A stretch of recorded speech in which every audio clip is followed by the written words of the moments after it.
এই মুহূর্তের সবথেকে বড় খবর, আপনারা জানেন যে আমাদের মাননীয় মুখ্যমন্ত্রীকে ইফতারে দাওয়াত নিয়েছিলেন। উনি ফুরফুরা শরীফে এসেছিল। দাদা হুজুর পীর কেবলা মাজার জিয়ারত করেছে। প্রায় 70 থেকে 80 জন পীরজাদা গণেরা তার মমতাকে সহযোগিতা করেছে।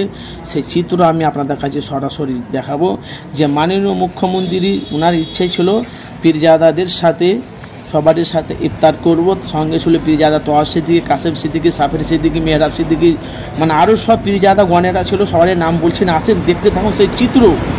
হাজার হাজার মানুষের ঢল নেমেছে ফুরফুরা শরীফে। মুখ্যমন্ত্রী এসেছে ইফতারের দাওয়াতে, দাদা হুজুর পীর কেবলা দরবার জিয়ারত করছে। সেই চিত্র আমি আপনাদের কাছে সরাসরি দেখাবো, দেখতে থাকুন। কমেন্ট বক্সে মতামত জানাবেন আপনাদের।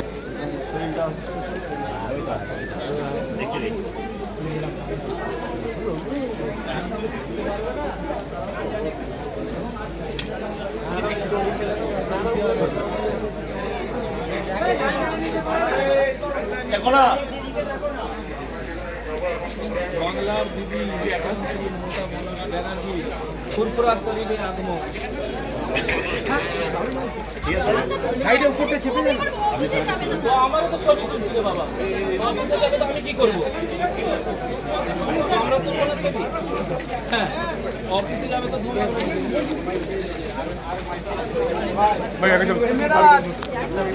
মেরাজ